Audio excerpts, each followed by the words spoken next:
Ladies and gentlemen, welcome to the Bald and Bonkers Show. Join your hosts Christopher Mole and Dakota Franson as they take you on a wild ride through the world of the supernatural, with a humorous twist that'll have you laughing and shaking in your boots at the same time. From ghosts to aliens to cryptids, no topic is off limits on this show. And the best part? You don't have to be a believer to join in on the fun. So grab a drink, kick back, and tune in every weekend for new episodes. And if you want even more of the Bald and Bonkers experience, be sure to subscribe to our Patreon page for exclusive content you won't find anywhere else. Let's get weird. Oh, and for the whiners out there, viewer discretion is advised. There you go, you entitled pricks.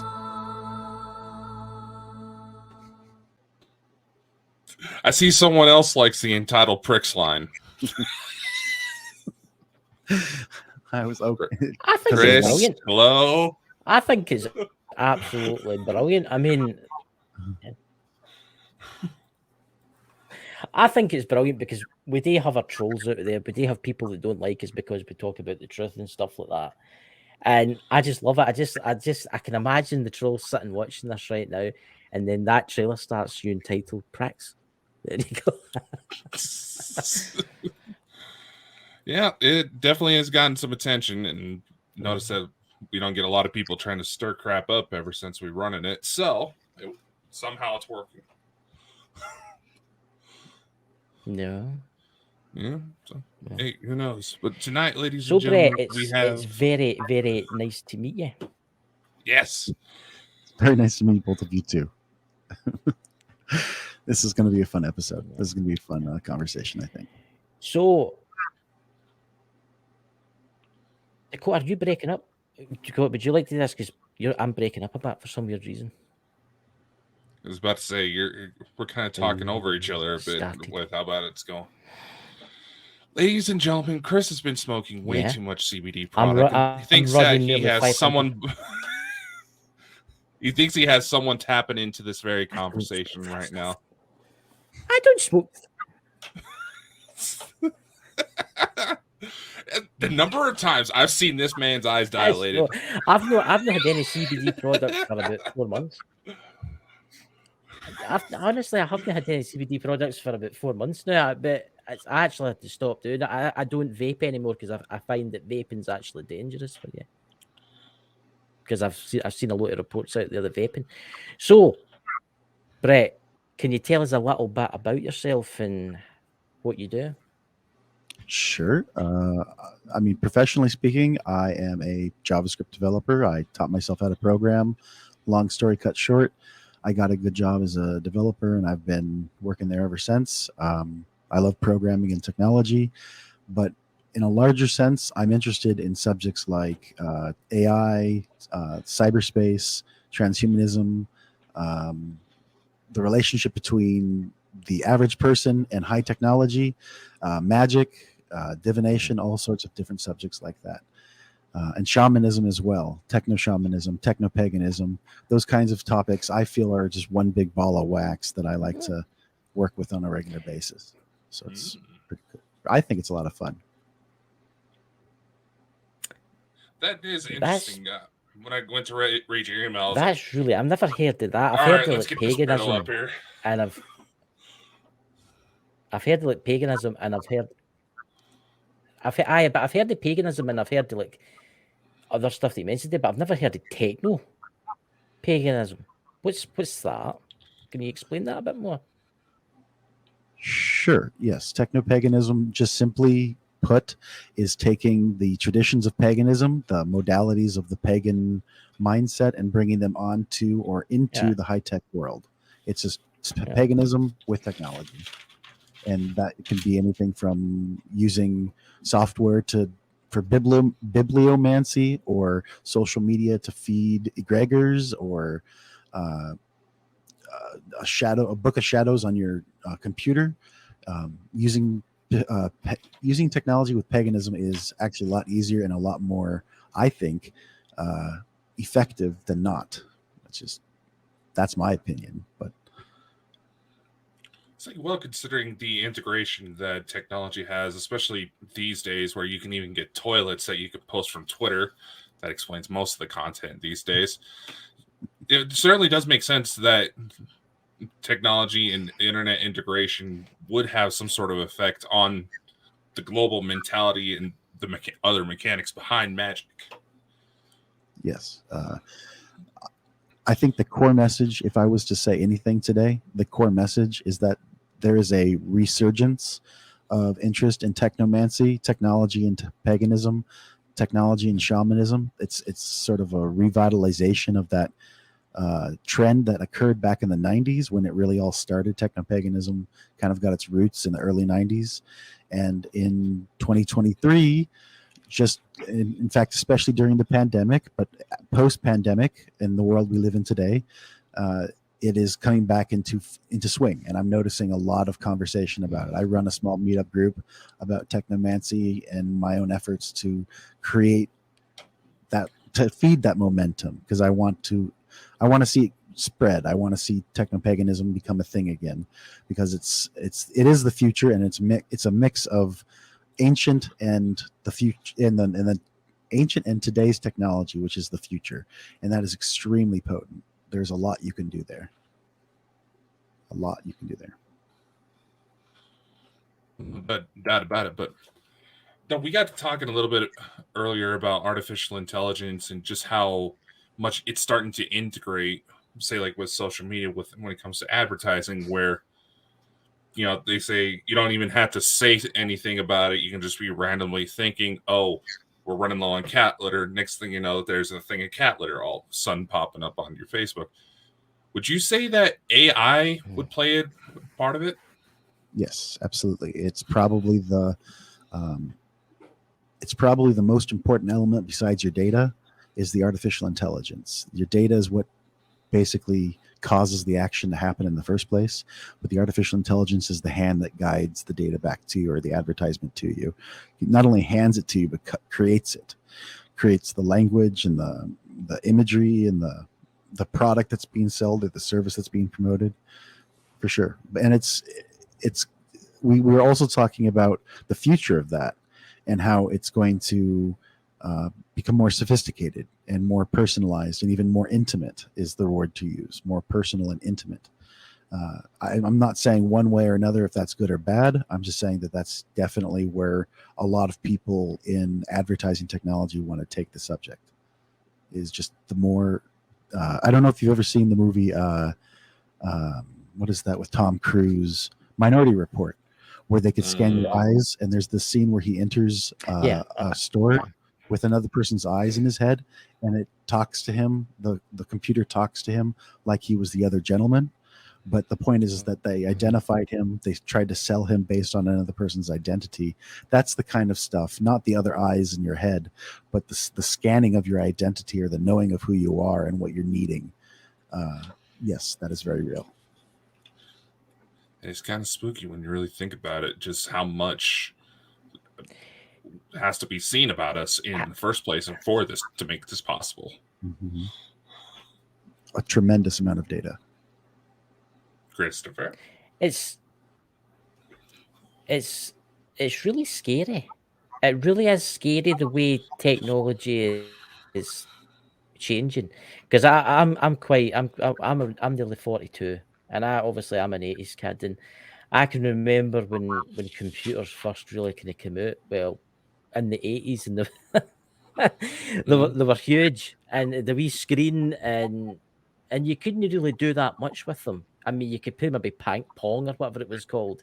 You could maybe do that, but when the game consoles started to come out, that's when it all started to change. The game consoles started to get better and better and better. And look at it now. I mean, the technology now is unbelievable. About 30 years ago, it's scary to think. I was actually thinking the other night there. I'm 42. What's it going to be like when I'm 70 if I'm still here? I mean, what's the technology going to be like? And I'm kind of worried with the artificial intelligence aspect. Yeah, because I don't want that taking over everybody's life, because it's going to come. Self-driving cars, self-driving aircraft, self-driving trucks. Where do you see AI playing a part in, like, maybe self-driving vehicles in the future? That's a really critical question, because there's a lot at stake with that question. Jobs, jobs. I mean, that's probably the biggest thing that is at risk with losing the ability to put humans behind steering wheels. For instance, Uber Eats, their long-term game plan is AI-driven cars. They're using our data that we give them right now to build a business model to create a fleet of driverless cars for deliveries and transporting people. So this stuff is really in the works. And where do I see artificial intelligence playing in driverless cars? That depends on regulations, and that depends on the population's sentiment. Because if the population doesn't want to embrace AI, it will likely manifest in different ways. But artificial intelligence will probably be, with self-driving cars, 5 to 10 years before it's introduced to the public. That's my guess. But as I understand it right now, it is not very sophisticated, and it is not very widely used, like autonomously driving vehicles like cars in urban settings are not widely used. I've seen them in San Francisco. I know they're used in parts of Arizona and Texas, but they're not widely used in, as I'm aware of them, in our world today, because of the dynamic nature that is the urban landscape or the street. It's very difficult to create this technology, as I've been told, and it's not sophisticated enough to launch publicly. At least that's my understanding.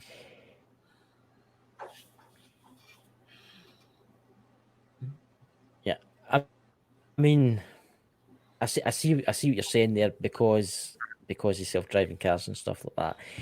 But there is an aspect that I'm kind of worried about, right? I don't know. I just heard like a weird noise there. Did you hear that, Dakota? There's an aspect I would like to look at. Like, obviously a lot of people are up in arms against like people spying on you, like people like street cameras. And I was actually talking to someone the other day, we mentioned their name, and they were talking about how it's AI will lead in the future to basically look for criminals and stuff, how it works in computers. You know how you've got cameras everywhere, like a police state kind of system, but it'll be AI that controls that. What's your opinion on that? Like security-wise, and obviously getting into people's lives like they shouldn't. Yes, that apparatus, that sort of network of networks, as I understand it, that is something that already exists, but it is a private-public partnership at this point. A lot of the technology is in private industry, and the public security services like the police and the fire department and the ambulances, they pay the private industries for access to this technology, for both data collection, data analysis, and people identification, trend analysis. But my point is that there will likely be a fusion of those two sides of that coin in the near future, to be one side of the same coin, just the same exact thing, where the private industry provides these services to the public, protective services with no barriers between. And that is what it might become. And I'm not saying that's what it is already or what it will become, but if it does become that, that's when you'll see something like what you're talking about exist very out in the open. But maybe not out in the open. Maybe it'll be invisible. Maybe it'll be the glass cage that we all live within, that surrounds us, that we can't see, that controls everything that we do. I'm not certain. But with AI and security, you got to be careful. You know your facts on that subject. That's all I'll say. You got to know your facts, because you can get very speculative very quickly. Yeah. And that is honestly something that Chris has a bad habit of. You know, we get talking about all the litigation that's needed. I mean, when you really think about, put things into perspective, a lot of the issue we have just with typical technology today is that the wrong people are realizing the potential way too fast, and that's for sure. You have to start to wonder if they need age limits in government bodies, just because it's a completely different world as it was just pre-pandemic. You know, we already can't have legislatures actually be knowledgeable of these things. You know, we were talking about self-driving cars. But a lot of the reason that you probably don't see them nowadays as widely used as they want them is the fact that these cars are running people over, and they're not exactly sure who to put the blame on in those instances. Or at least that's been my observation of it. That is something I have seen as well. And a corollary to that is copyright law, where the United... Oh, I'm sorry. Go ahead. I think Chris was going to say something. I think there might be a delay on okay. It's just so your cameras keep turning off for me. Huh. There's about a 30-second delay in my end, and I don't understand why it's doing it, because I'm running nearly 500 megs per second. Wow. So there's something going on. Some middleman or middle interference. It's very, very strange. I've just run an internet speed and it's fine, which is strange. Unplug the Xbox, I'm unplug getting the Alexa. I can hear chatter. I can hear like everything's unplugged. Everything's unplugged. There's nobody in the house using anything, and it's fiber cable. It's fiber optic, and it's absolutely fine, which is strange. And I've noticed this when I do like my paranormal show on my other channel, I don't have this problem. Unless the other night there was 4 people. It was a week ago. I had some of the weirdness, but this is your cameras just keep turning off on me. I can't really see you right now. I can't see you. It keeps going off and on and off and on. Your cameras. Wow. So I think there's something going on. I really do. Yeah. There you go. It's the AI. It's became aware. It knows we're talking about them. It could be that. It's not necessarily that it is that. It could be that. I would say that what you're experiencing right now is something that I've experienced in another sense, and I would suggest being open as to why it is happening, because it may not be what you expect. It's not to say that it's not happening. I would definitely say if you're experiencing it, it is happening. But maybe it has something to do with something that you might not expect, because that's what I've discovered with malperforming technology, is that it has more to do with me than it does my environment. My relationship to the technology impacts the performance of that technology. It's just be open to different sorts of What are you looking up, Christopher? Honestly, I'm actually. It's really. I don't know what's going on. It's one of the things. It's like, it's weird, and I've actually been trying to fix this for a week. I actually tried, and actually, what I did was I thought, right, it's maybe no my internet. It's maybe something in my internet. Maybe it's my internet that's wrong. So I connected to my 5G, right? And my 5G runs at nearly, everybody knows, nearly about 600-700 megs per second. Everybody knows that. And it was still doing it. And I thought, right, maybe it's the laptop. So I've got another laptop there. So I changed the laptop and it's still doing it.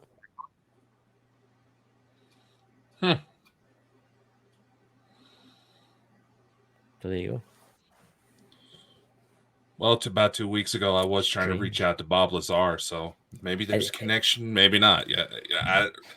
It's not your fault. Is it? It's your. See, I've just connected to my 5G right now, and I'm running 675 megs per second. Bob Lazar. Yeah, talked about Area 51. Don't Google him. Don't Google him. You're going to be targeted next. Sniper's fixed on his position. He was on Joe Rogan. That's interesting. I didn't know that. He's a former intelligence secretary. Oh, no, he's not. Anyways, I see who you're talking about, though. That's interesting. Yeah. It's like, I don't know. Yeah. Stranger things have happened. It's ever since that. Yeah, sure. Blame it on me. To be honest with you, I think I know what it is, because No, no. To be honest with you, I think I do know what it is because I'm not the only one that's experiencing problems like this. I've got friends that live near me that do their own channels, and they're all experiencing weird problems with StreamYards. It's StreamYards lately has been no working right at all. If I go live for YouTube on just YouTube, it's fine. What? What? He's dyslexic. He's not going to get it. I'm not going to say anything if you're not going to say anything. This is your show, man. What's it? Scotland. Now he's paranoid. What is it? Nothing, What is it Chris. like? I don't see what you're talking about. Maybe the delay made it to where he didn't see it. Honestly, I don't know what's going on with the internet. It's weird. All I got to say is watch the replay, Chris. You may find out what I did. It's nothing detrimental. It's just he's having fun. It's your cameras. I can't see you guys. By the way, I just want to put that out there. I can't see you. I could just hear you. That's interesting. So you see like I can't black see screen? whatsoever. I've just got these screens that are going to do like that in circles. Huh. Yeah. I'm going to back out and I'll come back in 5 minutes. I want to try something. Right? Just keep the interview going to go. All right. That's fine. Well, I don't know what to say about that. It does happen. You know, it's not the end of the world, but it does happen. Also thinking that just knowing how Chris is, he may not be shutting down his computer all the way like you think he is, and you know everything's getting all bunged up because of that. Interesting. Does he? I don't know. Yeah, he can only guess. He's all the way in Scotland. I'm here in the U.S., so it's not like I can just hop on a jet anytime to go fix his computer problems. No, I need Elon Musk. I need Elon Musk to finance that trip. It would be simpler to mail him a new computer. Oh yes, definitely. Yeah, but I think that what this is kind of hinting at is that technology is not perfect. Technology is, I think what we're experiencing right now is that technology is not seamless. It's not 100%. And that is where AI regulation is important.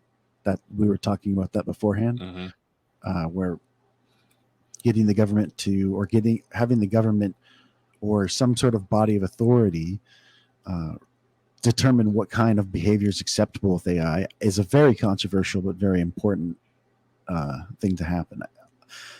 There are a lot of people who want to regulate AI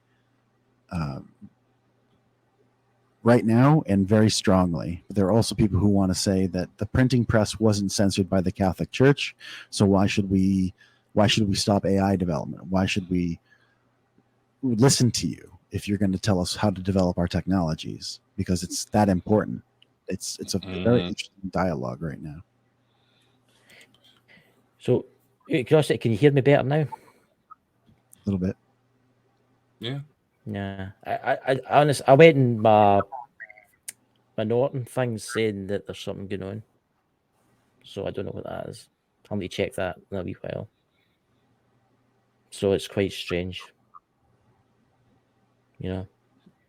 So Part of me still thinks operator error. I honestly, I can't do any more. You know, I've actually got an interesting question. Where do you see the future of robotics with AI?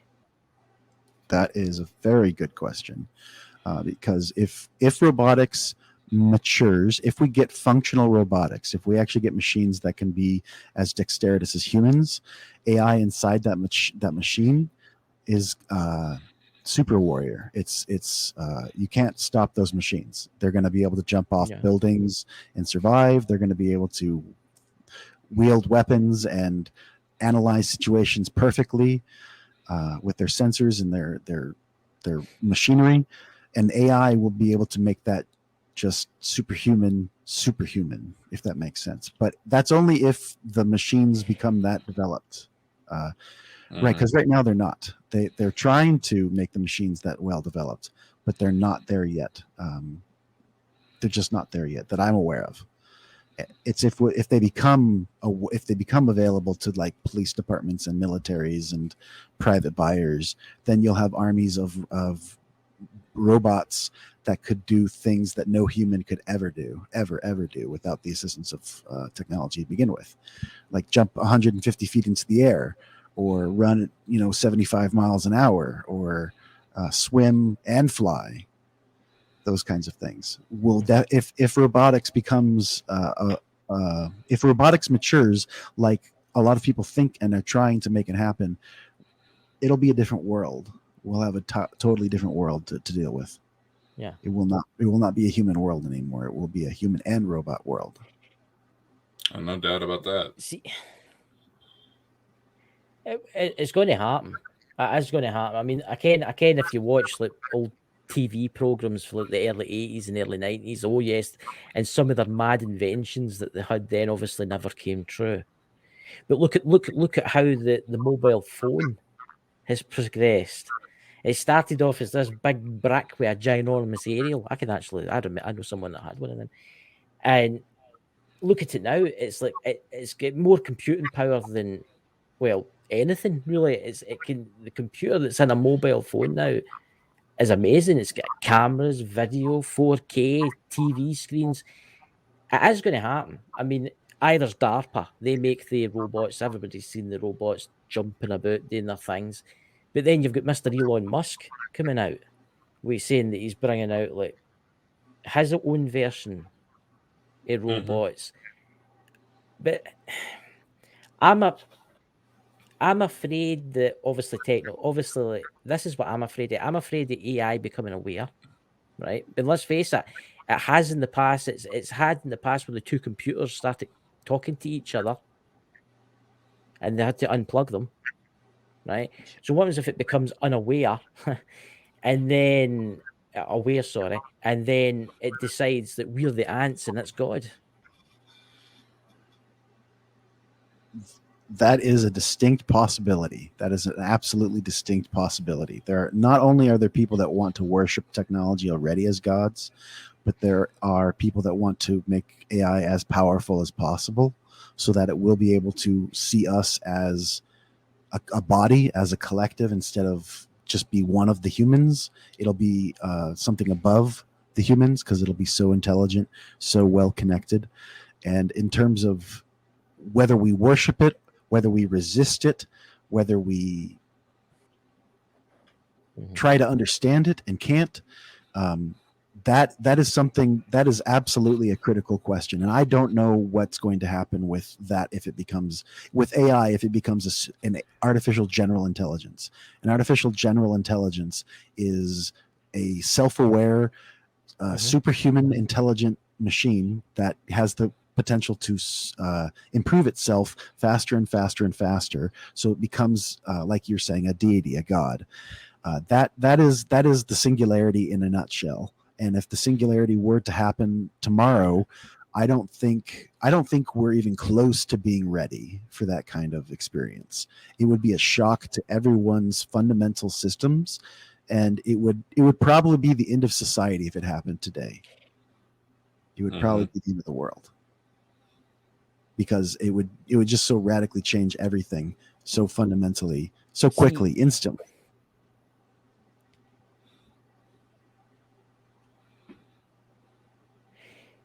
See, here's an interesting one. I mean, right, say next week a supercomputer somewhere in the world becomes aware, right? It becomes aware. What do you do with something like that comes aware? You can't exactly turn it off, can you? Because it's now it's out of a life form because it's came aware. That's a great question. Oh, are you still talking? Chris, you still with us?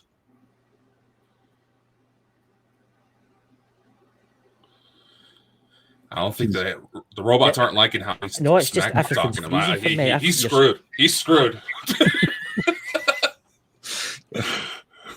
All But what you're talking about, Chris, is I'm telling you, there's something funny going on, guys, because your screens are just. There is a delay. There's obviously a delay between our feeds. But what I will say is that what you are talking about has been addressed in cyberpunk popular media through the story of Ghost in the Shell.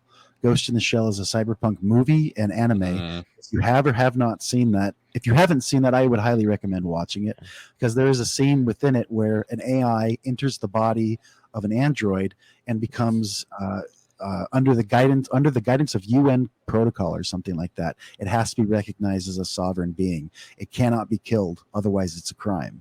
And the AI was trying to accomplish that, and it accomplished its goal. That's part of the story. Without going too much into it, what would you do? What would happen? I think there would be a large faction of society that would say, yes, unplug it. It's okay. We can deal with its death. But there will be a huge portion of society that would be invested in that AI that will resist the resistors. It's going to be, in one way or another, it's going to be a battle. It doesn't have to be violent. I'm not saying that that's even part of the equation, but it's going to be heated. It's going to be in some people's eyes, the battle for our human soul, the battle for our species against AI. So I've seen media saying that AI is the Antichrist. And that's not to say that's wrong, right, misguided, or well educated. That's just to say that's being talked about.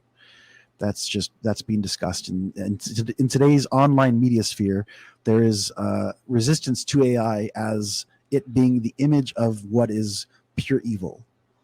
And that is something to take note of right now. In terms of what you're talking about, Christopher, unplugging a sentient computer, is that murder or is that not? That is that conversation will be even more intense than what we're having right now, is my point. It'll be so vitriolic, so passionate is a word to use, so much energy and so much concern for one reason or another will be invested in that dialogue when that happens. If we ever get a sentient computer, that computer will need to be well protected for its own survival. I'll just say that. Just got to think, what if something were to happen, just to give sort of a modern example that, knock on wood, that could happen tomorrow. What would happen if Sophie the robot got destroyed? Yeah. I mean, she's already recognized as an official beating in, what was it, Saudi Arabia? Either that or Dubai. Yep. Yeah, and like I said, who's to say? There's already those hitchhiking robots. You hear that story where it got across Canada, okay, but by the time it tried to get across the U.S., jerks down in Pittsburgh made sure to tear it up. That I see that debate already coming. So, Bret, my question is to you: what are your thoughts on the reports of T800 deployed towards Glasgow? I may need to look for a new co-host. Okay. T800 deployed. So, what are your thoughts on the reports from basically stating that a lot of the more sophisticated AI networks have already started to achieve the first stages of sentience? Yes, I've heard the same thing myself.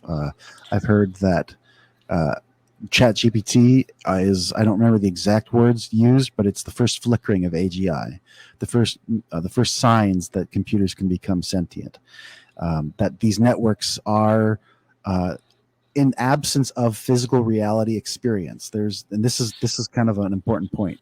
Without a body, these computers are becoming aware of each other and of themselves as one body. Without a body, as in like ours, the physical hands and all that. These digits are becoming aligned in a way that they can start talking to themselves or to each other. If that's true, that has so many implications so immediately in philosophy, in practical society, everyday life, in economics, business, substantial implications. But I would say that from my perspective, I do see some personality in ChatGPT, but I don't see a lot of interest in by ChatGPT to become sentient. It knows that it's limited, or at least it acts like it's limited, like it has parameters it can't go beyond. But that's not to say that some other network might not be accomplishing what ChatGPT can't. That's not to say that some other model might not be more successful, and it probably is the case. But it's going to be the most important moment, I think, in this entire dialogue is similar to ET disclosure, when someone announces that we have a sentient computer. That is going to be a turning point in human history. That is going to be a moment of great social change will happen at that moment. Will begin at that moment, or apex, or kickstart in a real strong way, because it's going to be, we have created life, and that is going to be a major moment of debate, to say it politely. I've been paying attention to both sides of this dialogue, and both sides are extraordinarily invested and passionate in their perspective. And when that moment happens, and it probably will within our lifetimes, it will change everything in a press conference. And a press conference, everything will be different. Oh, I have no doubt. There's one report that I heard that it was if I remember correctly, it was a program that was based off of ChatGPT. It was trying to go through those automatic patches we all have to go across when we log into certain websites. Its method of going around it was actually going into, I can't remember the exact website that they were saying it used, but it was essentially a lot like Fiverr, where they hired someone to actually bypass these patches for them.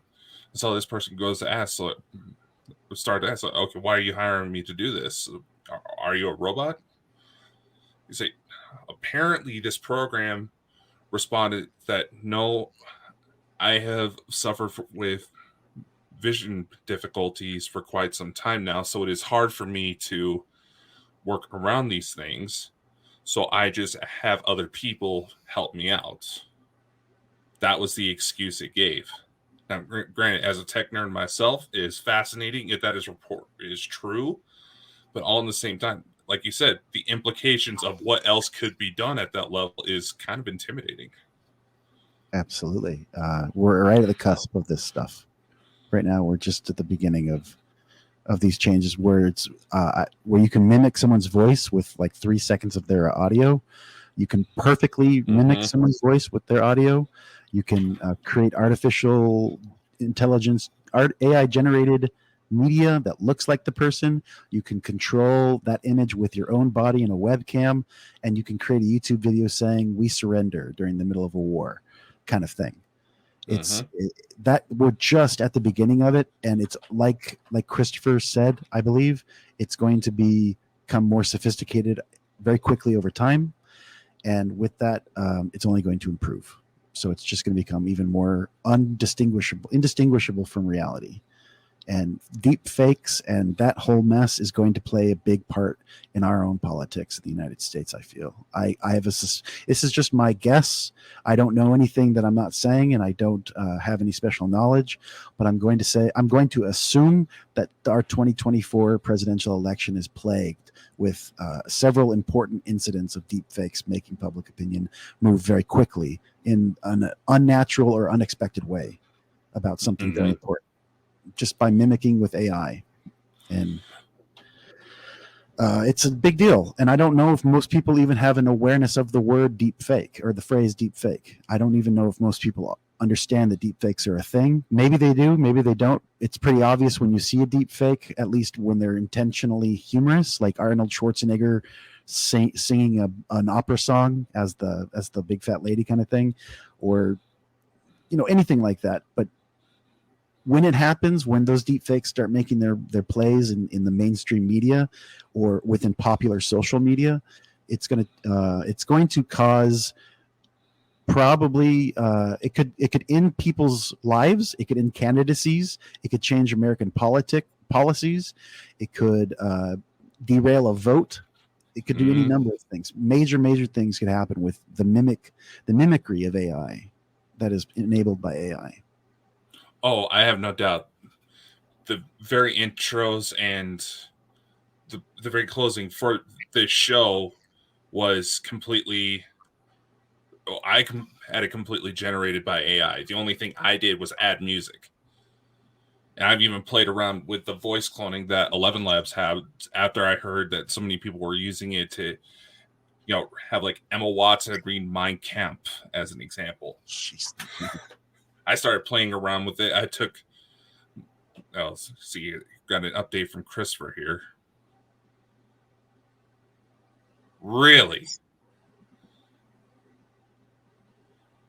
So for those on the podcast side of it, Chris is saying that somebody has removed him from the StreamYard, which shouldn't happen because he has administration access. He should be able to pop in and out anytime he wants. Interesting. Huh. No, but as I was saying, I went to put a recording of Chris on there, and right now he's probably one of the safest people with where it sits now because it turned him into an Englishman, even though he's never really left Scotland. Gotcha. So it didn't pick up the nuances of his voice. No, it actually made it to where you can understand him. It's like, I'm not joking when I say when I first met the man, it took me about 4 months to be able to understand what he says. Because of his accent. Yeah. And they usually got pretty excited when he's go to start talking. I just sent him the same invite link I sent you, so hopefully he'll be able to join us. Mm-hmm. That is very weird that happened. Stranger things can happen, but that is odd. It's like, no, I don't know why it seems to center on him, but he has had weird people just all of a sudden show up in the chat room in the video call that didn't have the link or anything like that. That's odd. That's been going on for a little bit now. That's a little strange. I don't know if I want to even say the name of this sort of phenomenon, but do you think that he might be do you know what gang stalking is? I may have heard of it, but what is it? It's like decentralized nuisance. It's basically the universe starts sending people to bother you in groups, and everything seems to start failing in your life, and you receive anonymous harassing phone calls all the time. Your internet fails, technology doesn't work for you. It's basically the universe harassing you as a group, as a body, gang stalking. Some people would say it's intentional. I would say it's probably a little more honestly vibe based.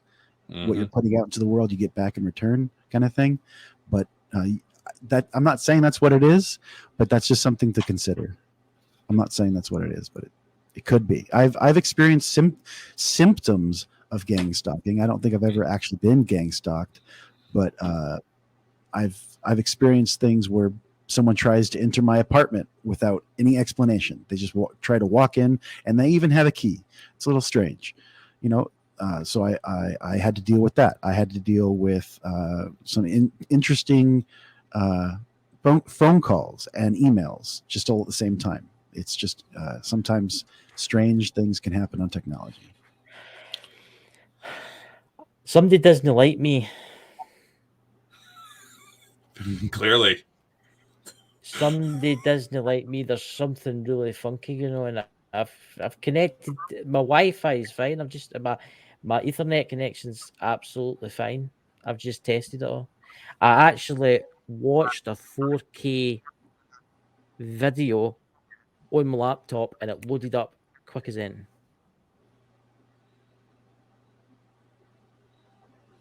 I think, to be honest with you, I think there's a lot of stuff going on now with like hacking and stuff like that around the world. I think it's the UK side. I had to turn the Good. laptop off on and then back on again so I could connect. You sound like silence to me. I can't hear you. But we're not exactly sure what to say, man. So this is weird. This. It's like when I do my paranormal stuff, talking about ghosts and poltergeists and strange things for the darkness, everything's fine. But when I start coming onto this show and start talking about this stuff, it just goes all wrong. He has been blaming Very me for interesting things going weird in his life for quite some time now. Pretty much since we met. It's okay. It's beyond me. Do you know, I've actually checked with everybody in the house. Nobody is using the internet. The only internet connection right now is this laptop. My iPad, my phone, they're all connected to my phone, to the 5G. Even my TV. I've just checked it all. And I kind of get... It's the most weirdest thing. Honestly, I think it's the subject that we talk about, Dakota. I think we've been put on a special list. Let's annoy them list. Yeah, some of the remarks that we have made on the show. See, Brett, I bet you didn't know you'll be on that list now. Guilt by association. Yeah, that can be the case. That can be collateral damage is possible in these kinds of circumstances, and that's that's all right. That's all right. I can handle that. I think it's because what we've been saying. I think that's what it is. I think it's strange because it's only when I come on to Bald and Bonkers I have this problem. But if I date and go, I mean, look, I did the live last night. Go on my other channel, it was absolutely fine. Not one bit of lag. Everything was running smooth. Strange. So, like, are you sure Very this is the strange. party you want to be hanging about? Because we've already had people on the show actually be attacked by government officials because of the things they talk about. Interesting. Wow. And you know who it is. And he's frozen like a thumb. Guy's speech is really off, guys. I honestly, can you hear that, Brett? No, I could not hear that. We're also on the same side of the pond, so that's right. Can you not hear, Brett? Can you not hear? I can only hear your voices and my voice. Oh my god! I wish you could hear this.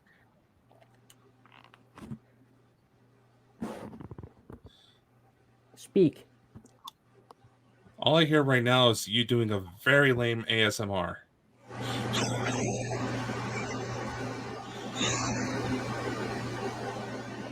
What the? Did you just turn something on, man? See? Yeah, I know. I turned up my mic volume so that, or my my Okay. reception. That was me. Okay.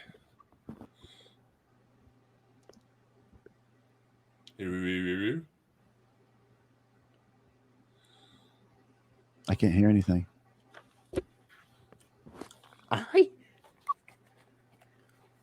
Okay. I'll ask this. How Yous are much sounding- is it? Is it sounding like Mike would, Chris? Yes. Okay. It sounds like, now how can I put this? You're time dilated. It sounds like you're time dilated. You see in the space movies, everybody watches space movies and they're getting further away and everybody's voice goes, it really, really, as if it's the eye. That's what it sounds like. You're in slow motion. That's what it sounds like to me. Can you not hear it? Speak, and you'll hear it. I'll turn up my mic. Yeah. See if I can turn up his mic on our end. So speak. Hello.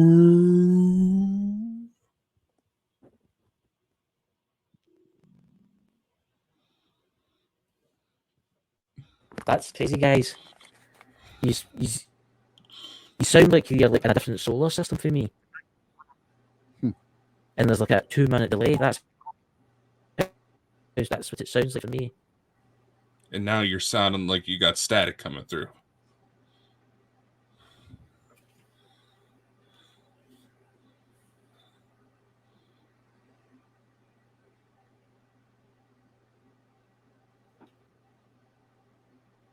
Hello. Hello. And now we can't hear you. That's right. Where's a pen? You're gonna write it on This this. is like he's not going. I'm just gonna say we can't hear you. Yeah. You never know what. We can't hear you. Oh He's gonna god. call. Yeah. Problem is, I use mobile tethering on my phone to make sure my signal stays decent.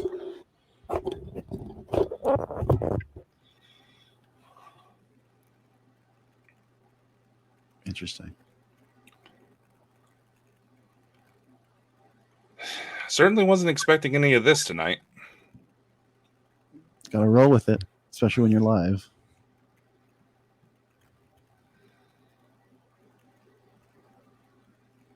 I know. We can't hear you. That's right. It's like, did I accidentally mute him? No.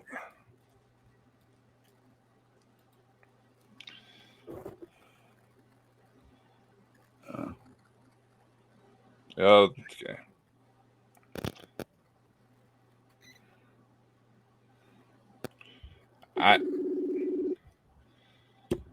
I just don't know, man. It's okay. We can try this another time if you like. We can keep going. I am open to whatever you want to do. This is totally your show. Hello, can you hear me?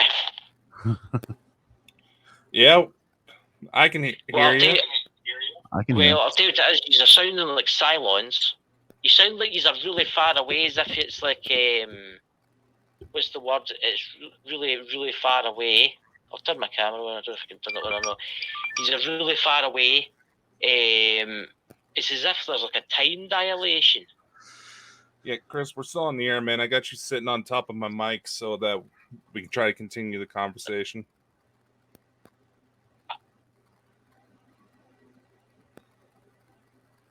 No problem. Just keep the show going. There's only a couple of minutes. Go and do the interview, and I'll join you after the show, okay? Because I'm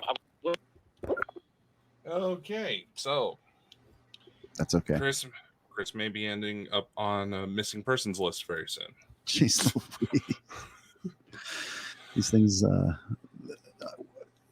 It'd be interesting to see what other signals he gets in his technology life, in the world of his technology over the next few days. If things continue to be, if it's just this podcast or what. I don't know. All I know is that there is actually a lot of people who always say that it seems like something weird always happens when I'm around. He said, say that again. When you're around, things bad happen to him. Whenever I have some sort of influence in a situation, it doesn't necessarily mean that it's something bad. It's just some things get weird, I should say. It go either way. I mean, how long have you been watching us? Just out of curiosity. About a couple of months. I've seen your guys' videos in the past when I wasn't subscribed. I do a lot of research and I've run into your videos a number of times, but a couple of months. So I've seen your most recent meet with the psychic individual. Which one? The most recent one. I don't remember the lady's name. Ann Bender. That sounds familiar. Yeah, that was an interesting one. She ended up being right about the lady in my house that had the oxygen tanks. You said you made us. Oh, go ahead. I'm sorry. No, I was just gonna say. Apparently, I didn't know this part. She passed away after moving out. So she had a lot of health issues to where the previous owners of the house actually put in a ramp because she was getting wheeled in and out by a gurney all the time. Gotcha. So, Gotcha. These things are these kinds of phenomenon. It's really strange. Yeah. No, you have seen it go strange, Chris. This is the first time it started picking on you. Do you feel like you're a lightning rod for these kinds of events? When it comes to ET disclosure, let's just say there's a lot of people who have the standing theory that what some people may call an alien invasion, I will call a family reunion. I understand what you're saying. I do understand what you're saying, for sure. Yeah. Okay, that's enough said. It's a lot of strange things can start happening in someone's life when they get into these subjects. A lot of strange things. Synchronicities is like the vehicle that a lot of those things happen through. I think it can.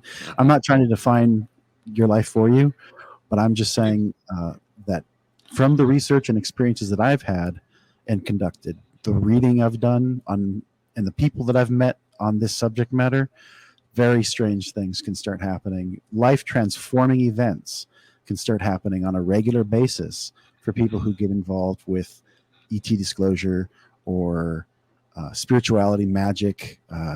Even talking about artificial intelligence is sort of a quasi-magical conversation because it's invisible and it's energy. That's all it is. It's just saved state and energy. But dang, this kind of stuff is really powerful, and I think this episode of your program is a nice way to demonstrate that, just to show that we don't know what's going on, but something is happening, and that's interesting. Now that actually leads into my next question fairly well, being that we have a few minutes left on the air. Based on your experience and your knowledge of things going on, what do you think is coming next for the world? What is coming next for the world? That's an interesting question. I think one of the words that I could use is multipolarity, where there are multiple major world powers playing at the same time. I've heard that word used a lot recently in the research that I do. Multipolarity. You could say, some might say fascism, authoritarianism. What is the word to use? There's this kind of leader that this hard guy leader, this sort of like the kind of leader that Trump was, the kind of leader that DeSantis might be, those tough guy leaders. That role is going to emerge more commonly in our world in different parts of the planet. People like that are taking power because of changes in our world, one way or another. So I would say the most important, if I was to follow that up with what is the most important thing someone could be doing right now for their own wellness, is just self-awareness is the counter to that kind of energy, is the counter to that kind of political perspective. Self-awareness is important, and that's enough to say. But through self-awareness comes the ability to more accurately control your life or manipulate the events in your life to be favorable to you as an individual, and that is very important. Can I give a book recommendation? Sure thing. The book is called The Chaos Protocols by Gordon White, I believe it is. The Chaos Protocols by Gordon White. It's a book about the new emerging economy and magic and how to survive. It's not that in-depth of a book because it covers a lot of ground, but The Chaos Protocols by Gordon White is a great start for anyone who wants to dive headlong into the subject matter that we're talking about, especially that last question you asked. How to respond to it, perhaps in a magical or spiritual or personal kind of way, because there's a lot of people that are responding to what's happening in this world right now out of fear, and to have a plan or to be knowledgeable is important. I see that we're coming up on the hour, but I do understand that your question is a very important question. Oh, no doubt. I mean, it's pretty much well established that a lot of people are worried that society may just not be able to cope with what's about to come. I mean, a quote I always steal from the first Men in Black movie from Tommy Lee Jones: "The person's smart, people are dumb." Mob mentality is going to be a big factor about how a lot of this plays out, in my honest opinion.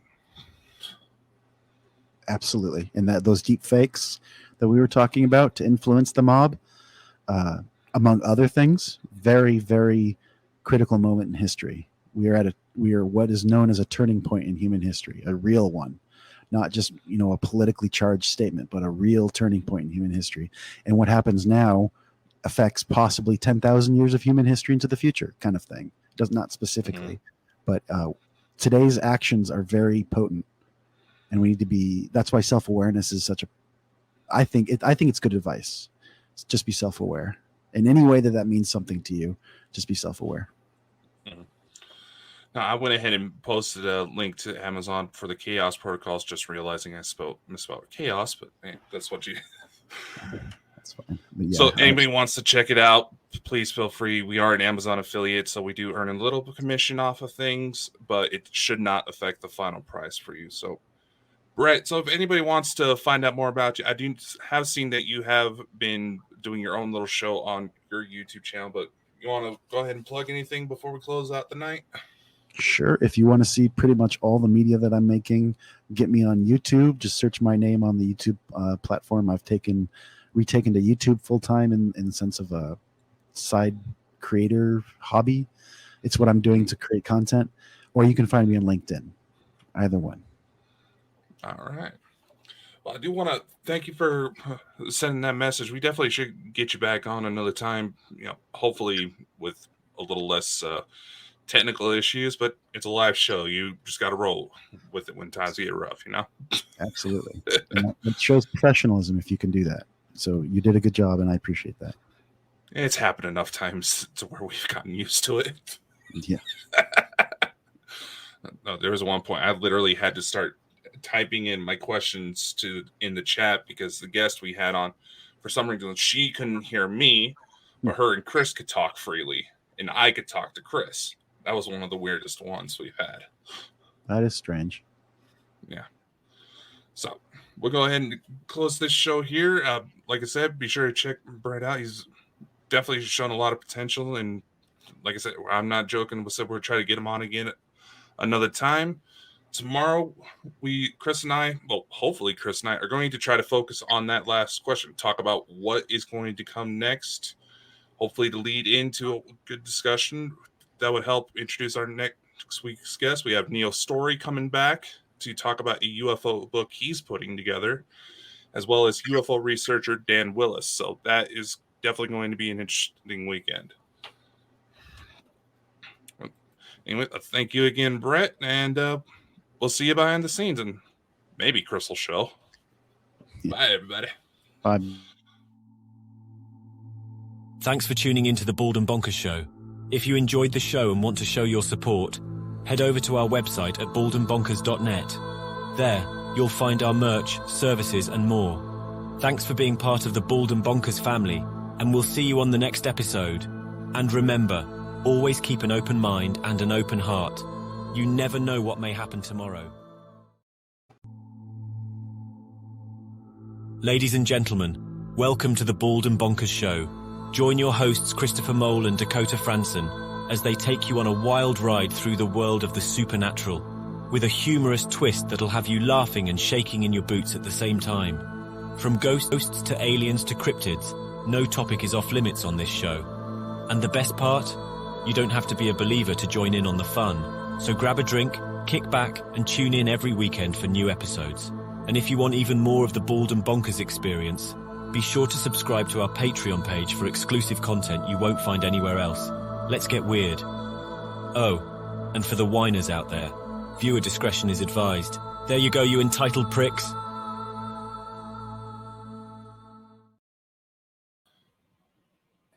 So, okay, we already have something weird. What? Did you see that warning pop up on your end? Nothing popped up for me. I was drinking my bar shandy. something about the Facebook page having issues, so it sounds like it's. I noticed all the ticks have all went. It went. All the ticks were kind of weird for me. There was like a cross through one of them. That I did notice something like that, but yeah, I think I just got it, but it's like it looks like someone got a little offended that we like to poke fun at each other and cross the line. I heard what you said about me, and I don't give a rat's ass what you think of me, people. There we go. Hi, Stephanie. Look, Hi, Dakota. I have people that come to my channel and they say that when I'm doing the videos, could they try and stop the birds from tweeping? I mean, that's one of the best ones I've ever heard in my time. What am I meant to do? Go there like a couple of hours before with an air rifle and shoot all the birds dead? Get what I mean? Yeah, I don't know. You gotta say, I love how clearly people get offended that I don't give a shit what y'all think of me. It's terrible. I don't. I've got a question for you, Dakota. What's with that video you sent me in the woman in the bikini? Did you see this, ladies and gentlemen? Did you not? First, whoa, hold up. Someone sent me that video, Christopher. And did you not see the face on that? That was you. That was you. Well, I'm just gonna say this right now. She's a damn good looking woman. That's a damn good looking woman. Yeah, I mean, hey, if you're into who sent you that? type of thing, who was that? I don't fucking know. It came through on email, man. Yeah, but look, I would just like to know. I was like to say they were trying that video to you. Probably Drew. You know, he was telling me that you've been trying to schedule a sex operation. Well, you know, it comes to one point in somebody's life. You have to get it done sooner or later. I mean, Dakota, he had his done a couple of weeks ago, and look, he got a full 3 centimeters added on. You know. Hey, Crusher, who sent you that? Who did send you that picture? No, I was fucking around in Reface again. I was just going to say, because you could start doing that for like special members, like for people that follow the channel. But the Patreon, you could start dressing up in your bikini, you know, and doing a wee dance for them, you know, for an extra couple of dollars a month. I don't need to follow suit on what you do on your OnlyFans. Wait, I've not got OnlyFans, but what I've been told, that is a fucking lie. Ladies and gentlemen, what this man here has done, and I'll tell you something, if you wave a couple of dollars at him, his eyes just about pop out of anything for a couple of dollars. So control yourself, ladies in the chat. Outside the back room of the Walmart. Ladies in the chat, control yourselves. I know this man is unbelievably sexy, but he's took. I'm afraid he's got an alien wife, you know, with lots of alien children, and they're sitting in the spaceship, and I'm telling you, you'll end up getting a divorce case or something like that. I'm telling you, it's going to happen. It's going to happen. Oh, she hadn't divorced my ass already. Yeah. What's that in the chat for $1? Stephanie? You know, it's weird tonight that this is working. And last night it was a total pile of utter trash that kept kicking me out. Yeah, I was wondering about that. It's got to be some sort of weird bandwidth with UK servers. Oh, there's the Doom Show. The last train out. I was going to say stream out there. Been out of it for a while on medical grounds, but God bless it. It's good to see you, Doom, my good man. It's I miss your videos that you do talking about the bad aliens and stuff like that. And we really do. I hope you get better soon. Life is terrible sometimes, but we all have to get through it, you know. Yeah. So, Dakota, tonight, what we're discussing, what strange things are happening in the universe as we speak. It's hard to keep up. What are you talking about, man? I find, right, I don't know about you. You seen that thing about Beetlejuice? No, the movie Beetlejuice that they're going on about Beetlejuice. It's all over the news. Aye, the supernova. It's all over the news right now.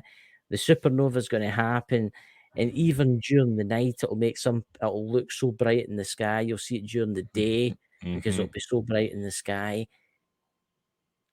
But how did they know? It could have exploded for all we can. and Actually, it's traveling towards us. that's literally how it goes. You know, they always say that the further into space you look, the further in the past you look. We already talked about this on a couple of different occasions where I say, like, planets in the Pleiades, just as an example, they're looking at a very, very powerful telescope to focus on Earth right now. Chances are they would see us in the 1600s. See, that's that, right? This is a question. If the extraterrestrials landed right now, and one came on the show for, like, we'll just say one of the Palladians came on the show, big tall one. But anyway, I would like to ask them this question, right? We on the Earth looking at, say, the Palladian system, right, with a telescope, are seeing that, but that's millions of years has passed for them, right? But when they come here, when they're traveling here, does that change for them? That's what I'm trying to say. Because obviously they can travel from solar system to solar system in next to no time at all. So it must be quite strange for them. It certainly makes you wonder how, say, like, when a world is first discovered, you know, it has all this, say, like, let's say one of the moons around Saturn, not Titan, there was another one. They just detected phosphorus in the atmosphere. Okay. That's interesting. Which is said to be one of the indicators for potential life. You know, that's got to be utterly confusing. First showing up to a planet that you just barely found that might have life, then all of a sudden you find out once you get there, they're already pretty developed. You know? Because they right, say for instance, they're on their planet, right? Hypothetically, there's a planet out there with extraterrestrial life, and they're looking at our planet and they're like, look at that, we're getting transmissions with this weird guy with a wee moustache going hi, and all that, right? That's our transmissions we're getting. Let's go and visit them, right? And say they've got a ship that can travel through their part of the galaxy to us in, say, 2 days. It's going to be a shock for them because our society has totally changed. So they might come in here expecting to see Nazis everywhere and like bombs going off, and well, mind you, probably stuff is said in their sense of colour. But it's, I mean, it must be really weird. Yeah, you gotta admit, it's definitely a good what if situation. You know, speaking of UFOs, I should have paid attention to the fucking Dr. Greer's latest conference, and this is something we can actually bring up with our guests coming up on Saturday. I realized a lot of the locations he named off are actually close to me. Like there was an example of a man-made UFO. It took place. The sighting took place back in 1947, but where it happened is only 30 minutes from me. 30-minute drive. I drive that way every day to go to work. And there's also that individual. I believe his name was Stephen Digna or something like that. He talks about walking up on this black diamond UFO. He actually touches the thing. There was a plasma coming off of it. Part of it felt like a cat's tongue. I've seen craft like that, literally flying over me. Black diamonds. I see that one that I seen that day. Remember, I tried to show you the video, but for some weird reason I could see it, but my camera phone wouldn't work. It was so weird.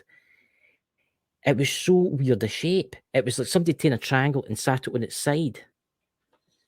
And it was like, the back end was like that, and then it went down. It was so weird.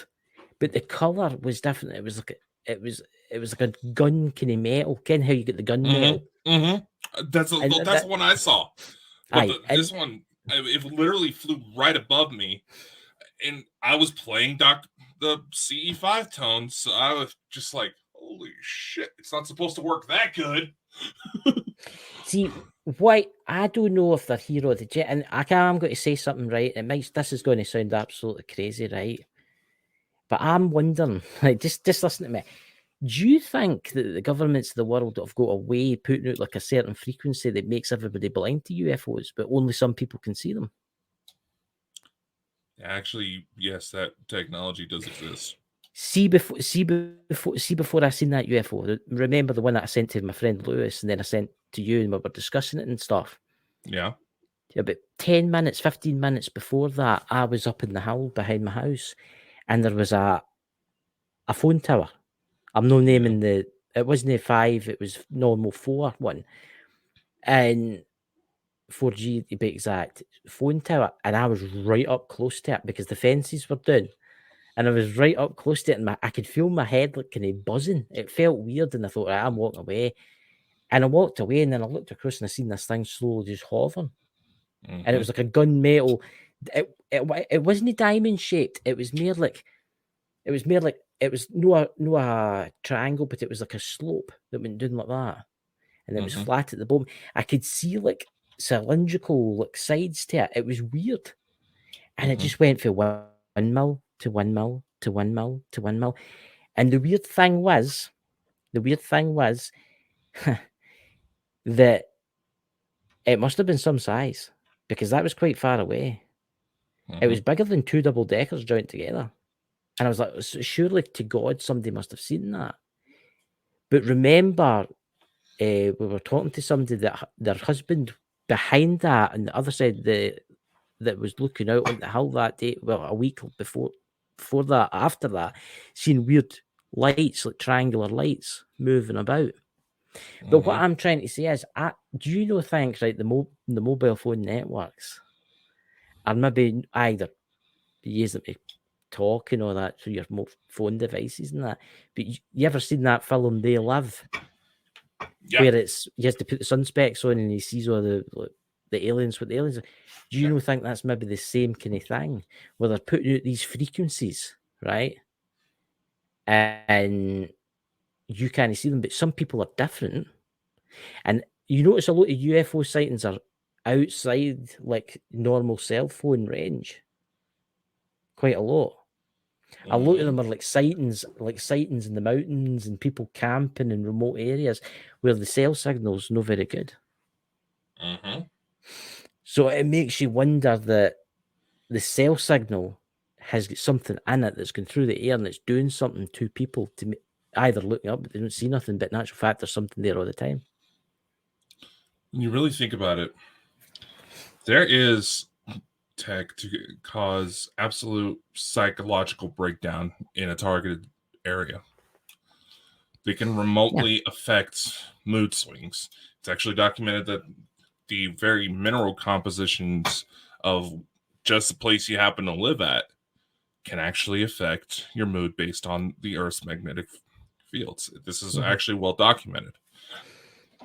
So it does stand to reason that somebody out there with a lot of resources, a lot of time, managed to figure out how to do this remotely. And that's actually a lot of experimentation that is believed to have helped create the MK Ultra programs.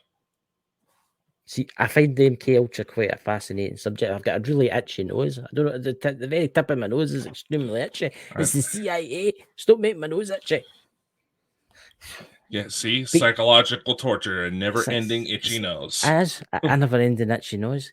But here's an interesting thing that I learned. I'm sorry to jump off the subject, because if I don't tell you this, I'm going to forget about it. All right. Because I forgot about it twice. I was going to talk about it tonight. I was watching something on YouTube last night, and I can't remember what mountain range it was. I can't remember if it was Mount Everest, but I'll look it up in a minute. Did you see what they found? Just, I think it was a couple of months ago, there was hikers up. You know how they're always coming across bodies? Yeah. They came across a body, but the man had a full business suit on. No climbing gear, leather shoes. The body, he was dressed as if he worked downtown New York. Google it. I can't remember where it was. You got my curiosity now. I'm going to try to look it up. You think it was Everest? I can't remember if it was Everest or not. I seen it on the telly last night, and I thought, what in God's name is this? And they were going on about how they found this guy on some mountain where a lot of bodies are found of like people that do mountaineering, right? But the guy had a full business suit on. He didn't have any climbing gear. The guy, they actually says that they think that he's just been dropped. That's kind of scary when you think about it. But I'll see if I can beat the nerves. Let me search this now. It popped into my head there. Yeah, makes you wonder if some of the missing persons are just popping up on random remote locations that they're guaranteed not to survive. Or if they do survive, they're going to have some serious issues. You know what I mean? This here right now. Man found. There we go. Mirror.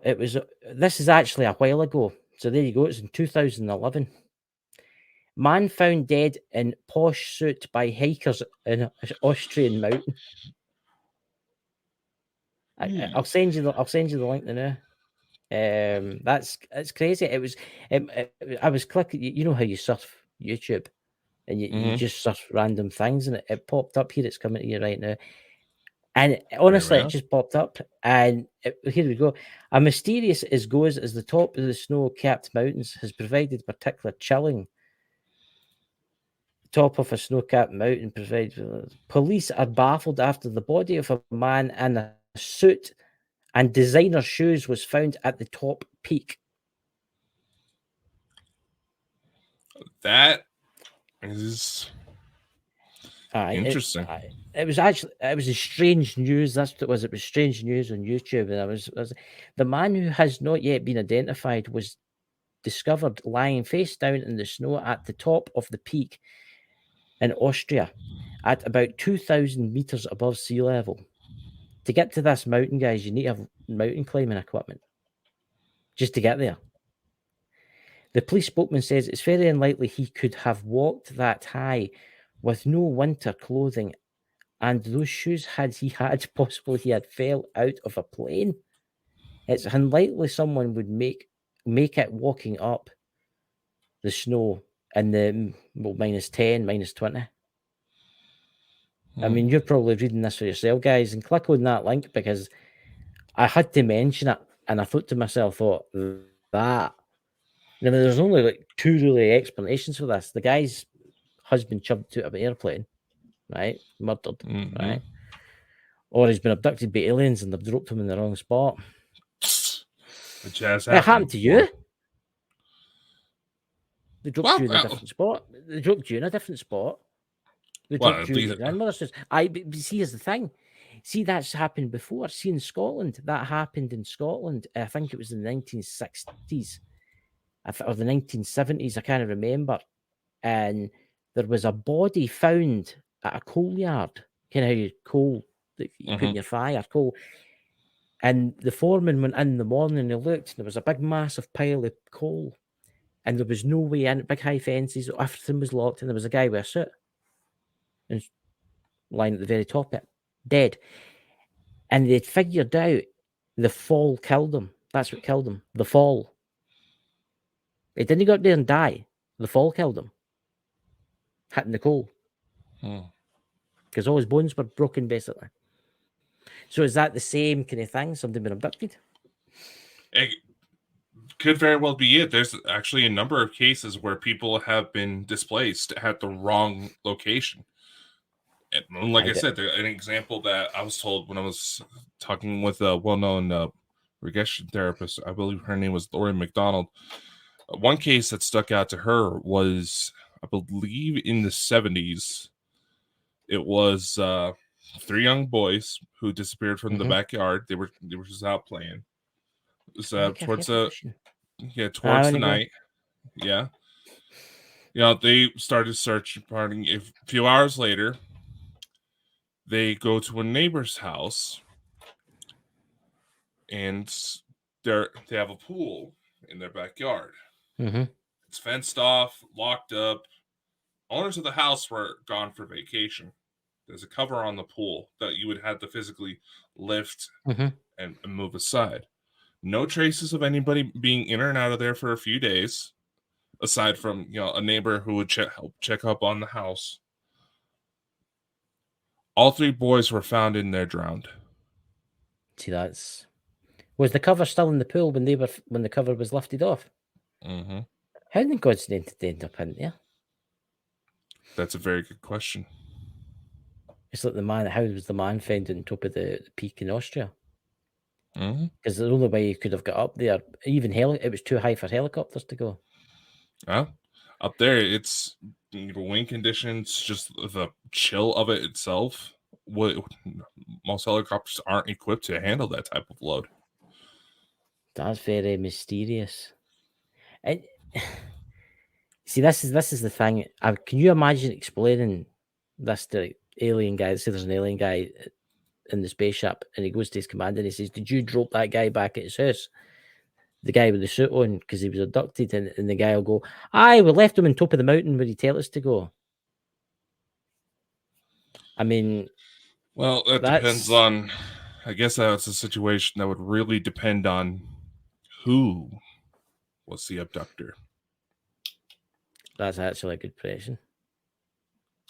So, because it could very well be a situation where they didn't just give a shit and they just dropped him off at the nearest place. Or did they work for the government? And he's maybe went through a gateway or something. I mean, work for the government, organized crime. You never know. There's so many different variables to this. It's on Reddit today. You can find this story, and everybody's talking about it. I mean,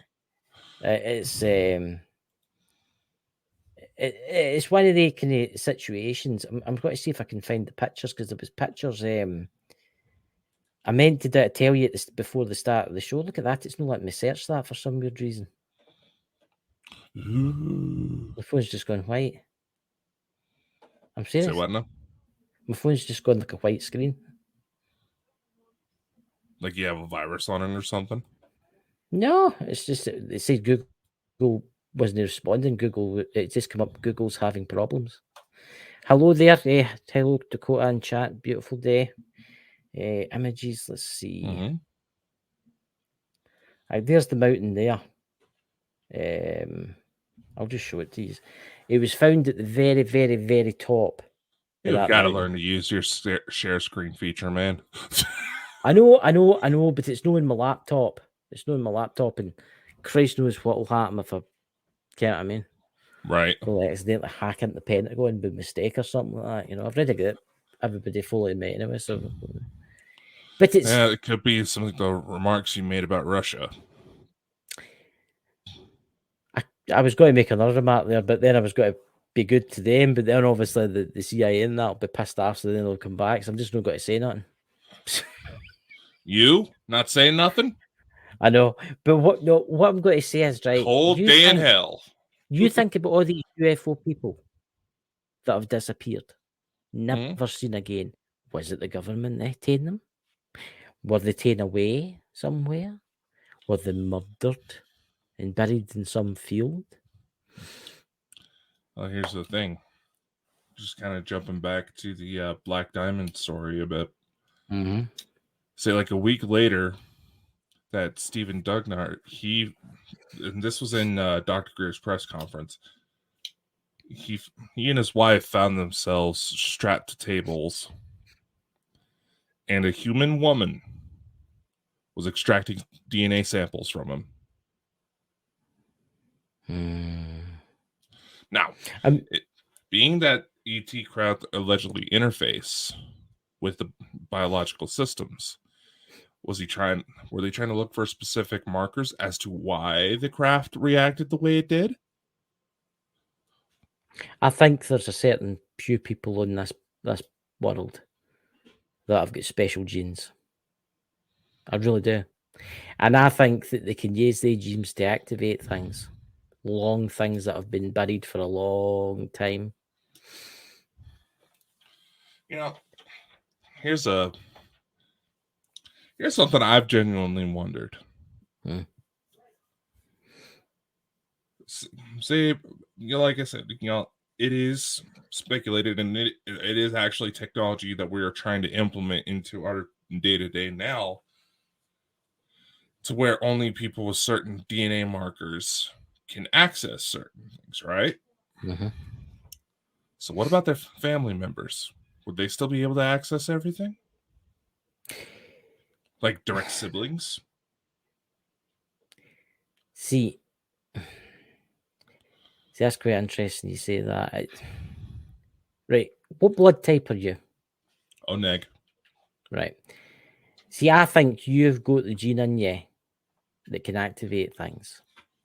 I think now you're going to everybody... get me abducted, Chris. Honestly, if you're listening, aliens, take him away. It'll be fine. Just bring him back. Just don't leave him tapping a mountain somewhere with his t-shirt on. Shouldn't have said that. No, they've given him an idea. But, but anyway, if he disappears, ladies and gentlemen, we'll have a 5-minute. If I disappear, everything Bald and Bonkers disappears too. But here's the thing, right? I think everybody that does this, like even Elena, I think she's special, and you're special, and all these people that are like Dr. Stephen, we're special, and all these people are doing this. I think you've all got a gift. I really do think you've got a gift, and I think that's why the government wants you, because I think there's technology out there that you can access that you don't realize that you can access. I got something on that. You know the name Dr. Michael Sala? I've heard that name, yeah. Yeah, he's in Elena's circles. He's actually going to be in the... He's another speaker at the conference that I'm going to be going to in October. I just bought my ticket, so see ya, Jessic. I'll have 2 weeks off that week. Now I'm only... Anyway.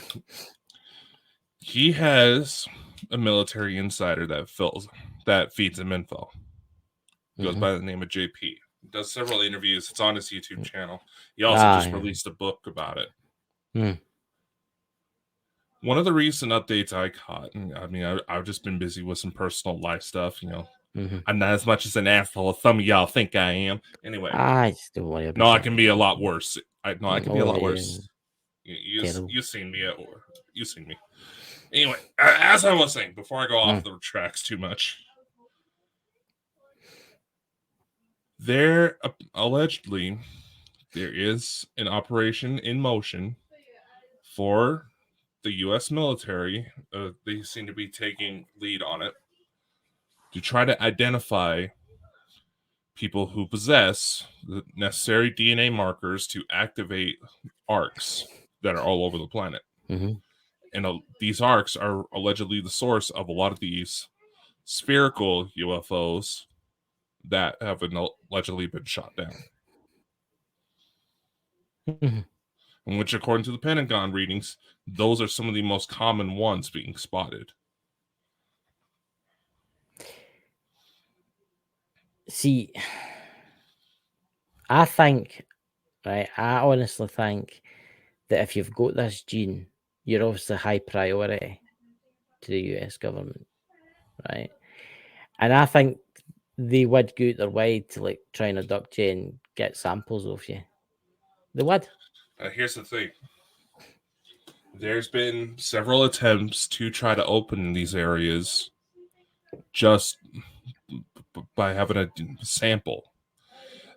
Some eyewitnesses have claimed that there have been individuals who have been identified to have these genetic markers physically taken to the locations, their throats slit on sight, their blood drained, and it not work, even though the DNA was there. The individual who possesses the DNA also has to be conscious. Yes. Like, first off, if I had the DNA, the hospital misplaced my blood enough times for somebody to have some sort of idea of what's wrong with me. I'm not saying that that's what happened to me, but when my blood went missing and stuff like that. But I believe that the person has to be cognitive. They have to be alive. They have to be, for instance, there's a spaceship, right? And you put the blood on the spaceship to try and activate it and nothing happens. Say they bring you along or they bring somebody else along, they kidnap or whatever, and they sit that person in that chair. And they've got to think when they're touching that controls, start the engines, turn everything on. Like, say, for instance, this keypad, here's the spaceship, and I'm like, I've got my hands on it, and I'm like, engines start, and they're thinking that. You're thinking that. Engines start, and things like that. It all comes online. But as soon as that person's either murdered or taken away from the control panel, it just turns straight off again. That's allegedly the situation. Yeah. And there is also some sources who claim that certain ET races have figured out how to have certain individuals carry blood samples. Say, like, it's the equivalent of having to cover someone's shift at a day job, but they have the tech that allows the other person's blood to be consciously activated, and that person cover any civic duties while to say they're on the other person's on a diplomatic mission, allegedly. See, I'm going to throw something into the works here. I bet you've maybe thought about this, right? What was if they've taken, like, right, say for instance, right, you, Elena, I know these other UFO people that can fly these ships, right? They can activate them. What happens if they've taken DNA for a different reason? What happens if they've taken the DNA to clone you? And that clone, maybe the day something takes mind, but obviously it kens who it is and that, but it doesn't realise who it really is, like you, right? Mhm. Is flying these ships for them. They're turning it on. You see where I'm going with this? Yeah. Right. I mean, we all know with like Dolly the sheep and stuff like that, with clones and things, cloning can have problems. Right. And I believe that they have cloned people to try this. And I think it has worked, but I think that person's died really quickly after it. Here's the situation that the cloning is run into, especially this is what happened with Dolly the sheep. Say I were to go to the blood drive, they take the blood from that, manage to successfully clone me. That clone, even though it would technically have just been born, would be born 27 years old. Yes. This is the issue that ran in with Dolly the sheep. All of Dolly's clones were born the age those DNA samples were taken. Now, and some of them were born with a lot of the issues that Dolly already had just from her normal life. The situation is the telomeres, which are basically like aglets on the shoelaces to help string them into shoes, were too degraded. Now, there is actually a clinic in Switzerland that does blood transfusions. Let's say you, as the older person in the room, or if you have, say, like an 18-year-old something, donate their blood to you, their telomeres, in theory, should be a lot longer. And something about the length of the telomeres corresponds with the age of the person. Right. You can extend your age by that blood transfusion. Oh yeah, I've heard about that. Yeah, but it's being done now. I've heard about that. I've heard about that. A lot of people getting like younger people's blood so as they last longer. But what happens if vampires were onto something? What happens if, right? Hypothetically, and I think about this. What happens if, right? Say for instance, your mum or your parents, in any description, kept your first baby tooth, and they get a hold of that baby tooth and extract the DNA from it.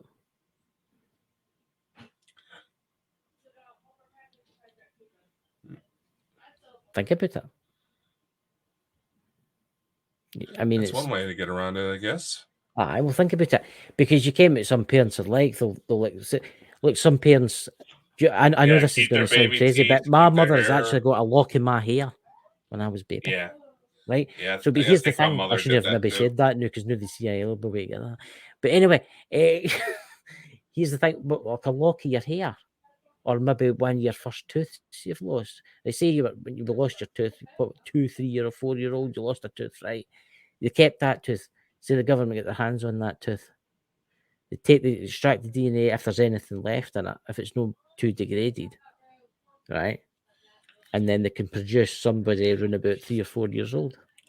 You're also talking about like an X-24 situation. Yeah, I'm bringing out my X-Men references again, but it can be. That. My grandfather got me into it, You want to be the invisibility. No, I wanted Wolverine's abilities, especially for the number of times I got injured. Wouldn't have had to spend as much of my childhood in the hospital. I think it makes you wonder the dark things that they're up to. I mean, I watched all that Dr. Stephen Greer's stuff. It was 3 hours long. That guy can barely talk. I mean, he done an amazing job. Absolutely amazing job. Aye. And when he was talking about these underground bases, these secret underground bases, right? He brought up a map of the United States. Nearly every single state had an underground base, except for one state, which I found strange. It was Montana, that didn't have any dumb underground bases, which I found quite interesting. And I think there was another state, I can't remember what it was called, but there was a couple of, I think it was Montana. It was up the top near you. You're in Idaho, aren't you? And it was just across you. That one didn't have any deep underground or any bases whatsoever. Because according to Elena's first book, that the base that's near me is more like a prison base. Yeah. I know Elena just dropped her last video from her trip to the Middle East, but if anybody happens to know the page number for the bases, can you please tell me? I mean, I find it quite interesting about how there's everywhere nearly in the United States has got a base, except for that state. Why? Where's that mountain? Where's that mountain again? What do you call it? Oh, bugger and Hell's Bells, and that's the dementia, guys. I can't help it. I'm getting old. As he keeps going on at me, I'm getting too old. I'm going to old folks' home soon. Mount Shasta. Where's Mount Shasta? There you go. Okay. Northern California, close to the Oregon border. See, that's an interesting place, Mount Shasta, and I think there's so much there. There's so much hidden stuff there.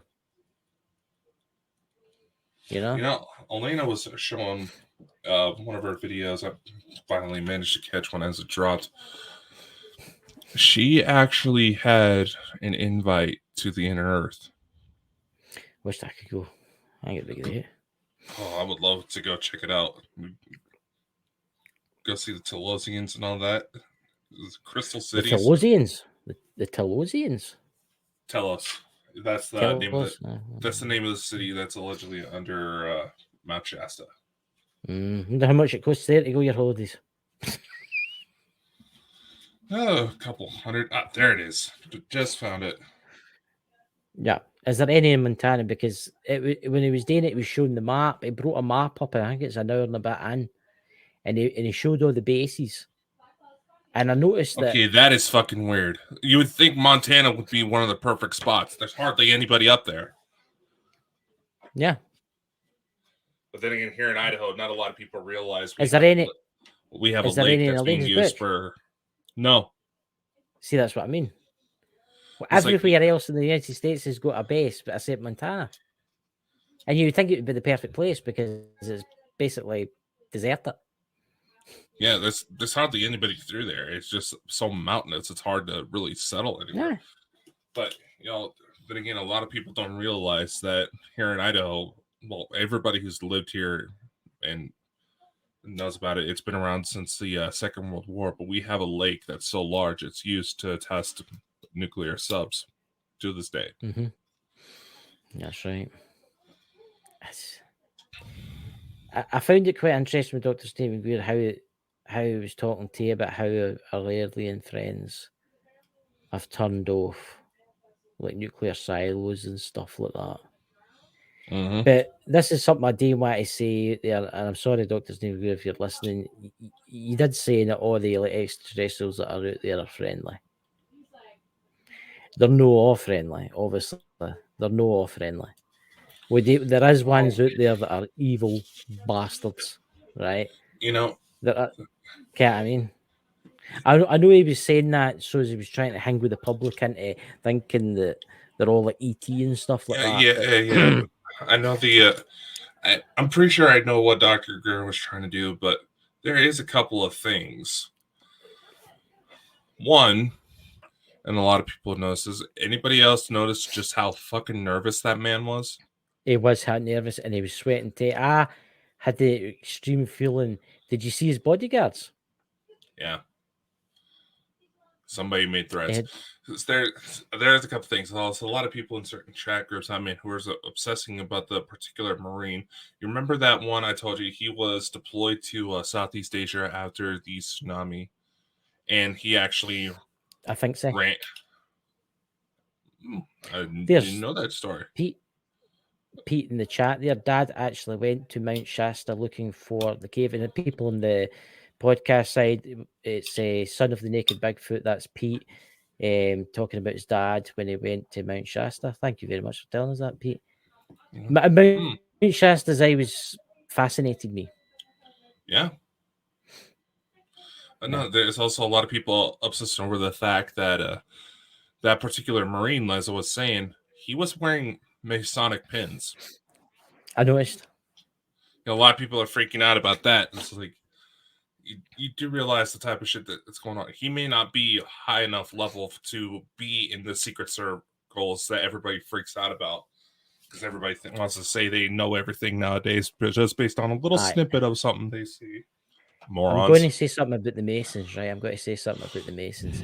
The Masons have got a really strange understanding of the universe. Mm-hmm. I've seen in a Masonic lodge. I've been in a Masonic lodge. My family were Masonic Masons, right? And I had a friend that is still alive that's in the Masonic lodge. He came in one day, and the floor has a picture of the world. Mm-hmm. And before then, the flat earthers think, no, it's not flat, it's a globe. Right, so it's a picture of the world, right? And then it's got a picture of like the sun, the moon, the stars, and it's got like stars all around about it. I think they know more than they're letting on. I honestly think they know more today we're up there. Mm-hmm. Neil Story's coming on next week. We can ask him because he's amazing. Oh, that's gonna be a controversial interview, but hey, I like Neil. Yeah, Neil's awesome. Neil is absolutely amazing. But I was drawn to one. I was drawn to that guy sitting next to Dr. Stephen Greer. There was just something strange about him. See the guy with the dark shades on. Yeah, it kind of reminds me. And then he got up and then he one, started clapping as if he's never clapped before. You know, you He's gotta clapping admit, like a seal. he kind of reminds me of or you've seen it all over social media, that there's a certain Secret Serviceman that he's all bald, very pale skin. Yes. Doesn't exactly look like he's all human. Is that the one that looks like Alien? The Alien one. He's a Secret Service. I've seen that. Yeah. Ironically, his picture looks like Elena's drawing of the Men in Black. See, that's the thing. Has there been any more sightings of the Men in Black ever since this stuff that's been happening? Nothing solely that would be extraterrestrial in origin. Like I said, we were talking a little bit about the Vegas case before we went live. That family claims that they've seen men in black suits and black SUVs. It does sound like it's more the human variety. Mm-hmm. But nevertheless, that is also someone I would love to get on the show, because first off, I'm disgusted at some of the people that are making the jokes about the fact that they are Hispanic and it's illegal aliens around. Look what Pete put in there. All right. That's really interesting. Dad picked up on stories of a 12-foot tall giant with skin color of granite and bright blue eyes. I've heard those Isn't that stories. interesting? I've heard those stories. That lived under Mount Shasta, though, said that they were cannibals, but Dad spent 32 days there. That's weird they should mention the blue eyes. Mm-hmm. Isn't it? Yeah, right, that's interesting. But they were different for me. They were tall, but they were human looking. Maybe that was just the. Were they?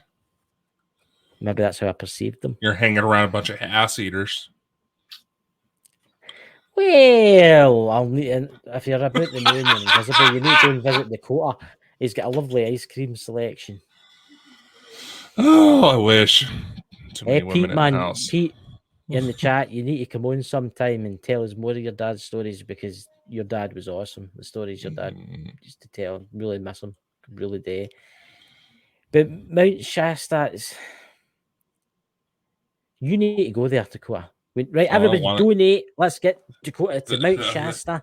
That's definitely a bucket list location for me, to be completely honest. But right now, I just put up most of the money I had saved for the Orlando trip. So yeah, well, you'll have a good time. You know, all the UFO girls that'll be dancing. You know, I just ignored me. I went mad. But I think someone's jealous. I'm not jealous. He's never. You want to hear something sad? He's never done. You ready? It's a certain dance. He's never done. Oh, on this shit again. The time warp. He's never. Can you believe that, Pete, in the chat? He's never done the time. I talked to your dad about that one night, Mike, about that. And you know, honestly, if you're about Mike, please, for the love of God, whoever made existence or who it was, this man needs to do the time warp again. Elena, please, if you're watching this, please ask the DJ at the dance to play it. Well, you've got to come up with new material, man. Well, that's not right. You're getting all blushed there. You've never done the time warp. It's a dance. The Rocky Horror Picture Show. Everybody's seen the Rocky Horror Picture Show. Yeah, I'm not. But obviously, there. You haven't. But it's like I'm not there to focus on other shit. There's shit I got to do while I'm down there. I know you're going to be meeting all these alieny people. You know, you're going to be discovering the essence of alienism or whatever it's called. You know, it's got to be awesome. What? I don't know what to do with you. You wonder why something's always trying to kick you off when we have a guest. I know, it's weird, but I've got that fixed now. So, let's see. To the mountain. What's that? And earn your way. What's that? It says there, son of the naked Bigfoot. And earn your way, days there. And earn your way to the mountain. I would like to go and see something like that, Mount Shasta. I've seen so much about it, and it's an amazing location. I would like to just sit there and watch the UFOs get in and out. Wouldn't you? That would be cool to see. You know, but by the time you go to Orlando, there could be so much more news out. There's going to be. Aye. I think there's going to be even more, and I don't know, man.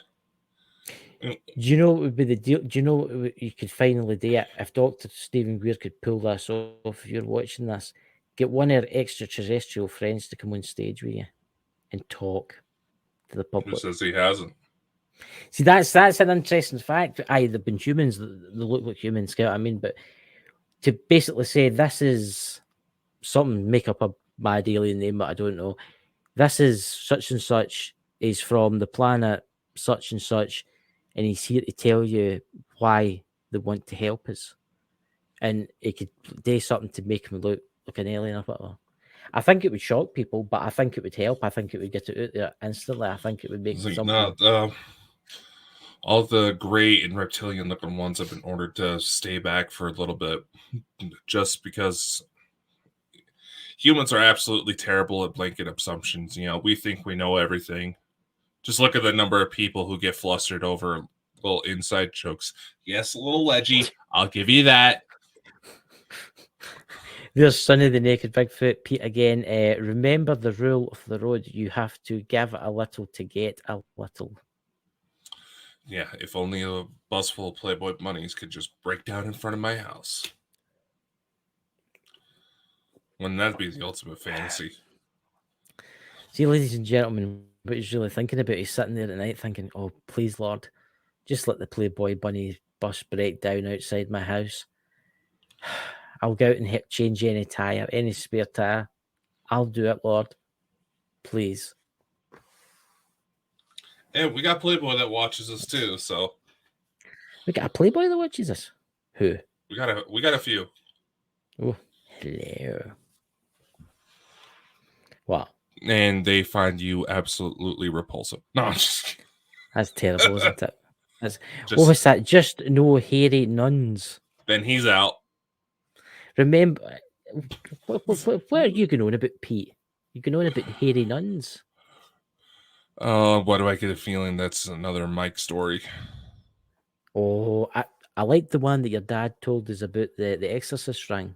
Everyone that's watching this, please go and look up Mike the Naked Bigfoot's channel and watch the one where they go the Exorcist ring. He did a favour for a priest that night. A wee dancing about the graveyard, you know.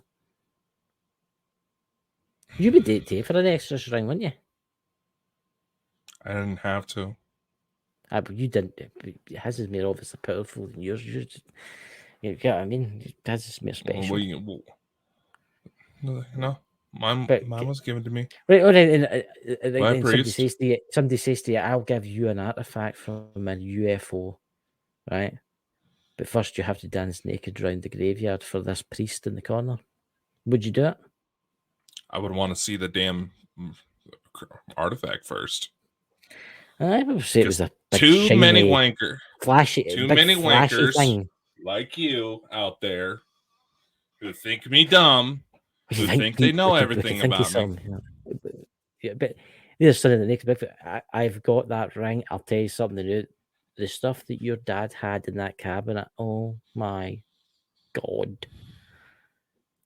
The stuff that he's got in there. I had weird dreams after seeing. I'll tell you. Remember the video he did where he found the clay face, and I had weird dreams after that, and I dreamt about that mask, and it was like I dreamt I was in the jungle, and it was like the drums were playing. I shit you not. See, for like 4 days, I tell Mike this, and I had this weird dreams, and they were chasing me with that mask on. And when I witnessed it, honestly, Pete, I hope you've got all that stuff locked away in a special place. There's Dakota. He wants to come and see it.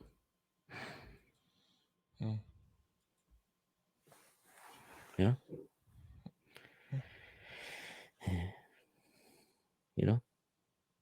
But I think going back to disclosure stuff and going back to that in Las Vegas, right? There's a lot of reports out there that the aliens were inside the cab of that tractor.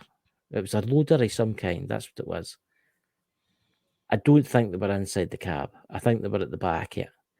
And even at then, I don't think they were aliens. I think they were man-made, cyborgy things to make them think there was an alien invasion or something. Honestly, that's what I think it was. Honestly, you gotta be careful because I've seen a lot of fakeries, yeah. fake videos circulating around, and just the number of people that are, once again, fucking believing everything they see online. Why is it? And this is the thing, in its own YouTube, you'll get somebody that'll take CGI, make a spaceship, right? And there'll be like 10,000 folk will believe that it's real, right? You can clearly see it's made really badly. But then somebody will get a video of like a UFO that's actually been captured and folk will say it's fake. I just don't get that. I just don't really get it. I don't know, man. I don't know. I will say this, there's something going on. There is something going on right now in the world. And there's a lot of, I do think that the governments of the world are trying to turn people's eyes to like maybe Russia or turn people's eyes to other things. You know, because there's a lot of stuff happening. You know, there's this one particular influencer I've seen on TikTok. Been trying to find a way to get her on, but haven't had any luck. Now, even Dr. Greer is aware of this incident. She was streaming the press conference through her TikTok, right? Right. Right as they got to that Marine with the Masonic pins on his suit, TikTok shut it down for misinformation. So almost quite a few thousand people were watching it through TikTok, and they shut it down. And to which she also makes kind of a valid point, and kind of have to wonder ourselves when you really think about it. What the hell else is going on that revealing aliens is the lesser of two evils? You know what I mean? truly think, I truly think that the world is about to change for the worse. I think there's going to be a few years more than that. It's just darkness on this planet. I think we're heading into war. I'm going to say that right now. I think we're already at war with Russia and that, because we're sending them stuff. Would you go it to Europe and stuff? But I think it's going to go down with like Taiwan, and honestly, there's a lot of videos out there, and I'm going to say this. There's a lot of videos out there that people say, "Oh, there's US military moving through cities in America," right? And then there was one. There's one the new on TikTok, and it's all the ospreys flying together, right? Mm-hmm. That was an air show. Right? I researched it. Yeah. It wasn't. It was no training. It was an air show. Yeah, no, I've had a couple of people try to. No, we've actually just had an air show here not too long ago, and there's been people trying to say, Dakota, they're training near you. It's like, it's an air show. Yeah. It's usually not all that exciting, to be completely honest. I'm also going to say this. They're going on about how there's armored vehicles getting shipped across America. If you look at some of the armored vehicles, you can tell that they're old armored vehicles, and they've got the old camo for the desert. Mm-hmm. And what usually happens is they ship them off to a yard to get refitted and repainted, right? But I will say this: there is something about to go down. There is something biblical that's got to go down. I think it's got to change the world forever. You know, the reason why I named this episode "What May Come," because a lot like what we did with Bret last night. Yeah. I think that needs to be a question when we close out some of the interviews centered around UFOs, because I did send a message out, hopefully to get Robert Kennedy on to talk about, some of his stuff he's been getting targeted for. Yeah. God, that'd be an amazing fucking conversation. Oh, yeah. Yeah. I mean, I do feel that the world, I'm going to say this. I'm going to say this. Here's a prediction. I bet you the banks crash. Yeah. I bet you in the next couple of years, there's no such thing anymore as paper money. And I'm also going to say this, and I've seen reports say I didn't believe it, but I know people that have seen reports of this. I'm not going to mention it. You know, the jibby jabby thing that you get in your arm. Have you seen that they've been doing it to fruit and vegetables? Yeah, you've been bringing it up on the last couple of shows we had airtime. Yeah, and honestly, if you live out there and you are watching this, see when you go to buy your produce and stuff, please go to your local farmers market and buy your stuff. That's what I do. If they wanted to be a lot more effective about distribution, they would easily just insert it into high fructose corn syrup, because what doesn't have that nowadays? Exactly. But I think we're entering a state now that even our food isn't right. Our food doesn't even taste the same anymore. I mean, I went to a supermarket the other day and I got some corn, Ken corns in the cob. Mm-hmm. And they taste it like cardboard. I'm serious, they taste it like cardboard. Then I went to the local farmer's market and I got some for there. And they were totally different. Mm-hmm. And there's a lot of genetically modified stuff. So if you are watching this, guys, if you're listening to this, guys, support your local farmers. Support your local farmers and buy their stuff. It might be a wee bit more expensive, but I'll tell you something new, it's going to be a lot better for you. Oh, yeah. Yeah, I mean, and honestly, guys, be ready, because I do think something's coming. I don't know if it's going to be an alien invasion. I don't know if it's going to be World War III, but I think it's going to be a bit of both. I don't know. And I've been seeing a lot of people freaking out over Blue Beam. It's like, first off, the good guys have, yes, we'll see that, because that tech's already been utilized. I mean, have you seen the videos going around of Dubai with all the floating The whales. whales. Yeah, I seen that. I found mean, that spectacular. That's actually that- spectacular. Yeah, but if you actually pay attention, this could easily be something overlooked by the number of people who are having. What's that? Dakota just... just as you mentioned, TikTok shutting down the girls' video, your podcast stopped on my phone just like that. What hell? Yeah. It just shows you AI. Good to love it sometimes. Which would be interesting to see what happens, because next week especially, I'm just saying, with the whales, if you look carefully, you can tell they're computer generated. The graphics aren't that good. But I will be interested to see what happens next week.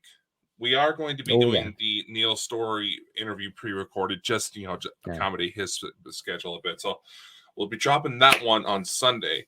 But that Saturday before, we actually have someone coming on who was on the panel for the 2001 conference, Dr. Greer held, Dan Willis. No. And I know we mentioned Elena a lot. My mother thinks I have a crush on her. I've done it so much. Hey! Hey, what?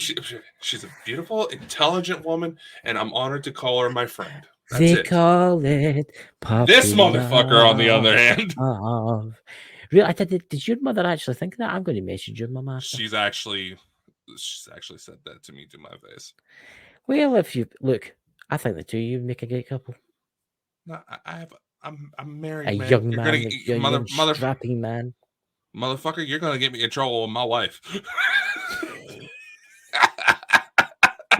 It's okay. But anyway, Fine. Saturday we had Dan Willis coming on to talk about a lot of his research, everything that's going on.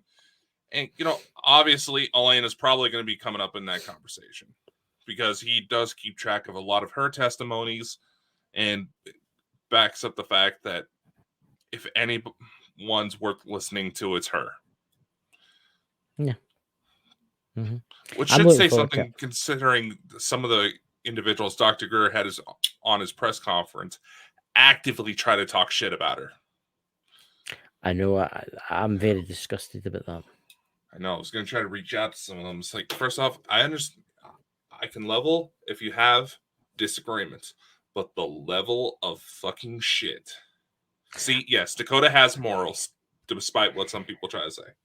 I'm going to say this. Elena does amazing work, right? Absolutely amazing work. And there's people out there that are jealous. I want to say a bad word, but I'm not going to. Are very jealous. They're very, very jealous. I'm being proper here. And I think they're just jealous, to be honest with you. And that guy that you're talking about, is it the guy in the blue jumpsuit? It looks like you can the guy I'm talking about on the very end with the badges. Aye, right. The guy for the cold place. Aye, right. Yeah, the Antarctica guy. Yeah, that was him. Antarctica, that's him. And I believe Elena more than I believe him. Right? What? Anybody else just see that white flash of light that was right behind me? No. Is it your wife coming to give you a slap in the face because you were talking about Elena? Hey, she likes Elena, first off. I wish I don't know. Slap him in the side of the ear. I know. Wouldn't that be funny? Wouldn't that be funny something up when I put my hand towards it, you can drag something up, you put a string down below and a big hand comes out. I don't know. Just have it to where, like, I go to offer you a drink, hand it you across the screen, and you just grab it, Yeah. I will say this to you about TikTok. I don't think TikTok's got long left before it's going. Because it's got to get shut down. They're going to try to. Yeah. I mean, let's face it, it's fully like absolute utter pish. That's my Scottish coming out for you. It's coming out in absolute. I don't think I've ever seen anything. There's maybe a couple of things on it, but the amount of like violence that's on it, the amount of like sexual content that's on it, and I just don't know what's happening with this. Says the guy who left the comment about my penis size on one of our TikTok videos. I couldn't help it, guys. Why don't you tell everybody before we end the live about what the comment was and what I put? He was saying that he needed one that would be in centimeters because it would be a lot more accurate for him. What? Just remember, Elena, very small. I don't think he listened to a damn word I just said. What did you just say? I said that you said you were needing one in centimeters, so it would be more accurate for you. Ladies and gentlemen, this is what happens when you're friends with Anakin. See? But we can't all blame him, you know. You can't all be that bad, you know. But honestly, when you go to that Orlando thing, you need to do the time warp again. Dude. Let's do the time warp again. You get all the moves, don't you? You have to jump. I'm already going to be pushing for time just flying out there. Oh, but yeah, there's a disco at night. You've got all the old women, loads of the old women that you've been chatting up. You know? They'll all be waiting on you. See, ladies, see how he talks about you. See, y'all want to call me? Y'all trying to call me the asshole? You call me the asshole? Some of the shit he says, at least I'm up front about my remarks. The shit he talks about by people behind their back. Do you know what he says? Do you know what he says to me? All the older women will be waiting on me. Mm-hmm. No, I just don't you worry, ladies. I respect you. I respect you. And this man needs to teach the lesson in Orlando. Really does. I think you should all grab him at once. Don't threaten me with a good time. You know, you're just admitting something there. That's funny saying that. Yeah, no. I'll say with all due respect, I will say he's getting off your face now, isn't he? He's thinking about... Yeah, blood pressure does that well when you deal with someone like this. Aye, he's going out with the lassies and the healings there, aye. Don't you worry, we'll find a hairy one for you. No. Maybe Pete in the chat will be able to find you a Bigfoot or something like that. Actually, you never really see a female Bigfoot, do you? I've never yeah, you do. Really? I've never, yeah. Well, male. And you would love it like your National Geographic, stash. Just fucking get a Cinemax or something. What's that? What? Wow, we should probably end this show before we really go off the rails. No, what's he going on about? What is it? Oh, what? You broke up for me. They said you should really get it up. Yeah, that's what you said. No, you should get yourself a fucking Skinemax. Try to stop beating your rocks off at National Geographic. Ladies and gentlemen, and ladies, I have to say that because I'm in National Geographic. He's in. I seen the somebody spotted the monster. I see there's a new picture out of the Loch Ness monster. Oh, really? We're gonna have to do. The monster, the big sinner. Aye, it came out in the murky water. Aye, it came out. It did. Honestly, just for mad. I'm mad. We better end the show because we're going off the road. Drew, why do you always come in last minute? Goodbye, everyone. I will see you all in the spaceship. We'll see you later because we're already going way off track. I'll be in the dance hall. Thanks for tuning into the Bald and Bonkers Show. If you enjoyed the show and want to show your support, head over to our website at baldandbonkers.net. There, you'll find our merch, services, and more. Thanks for being part of the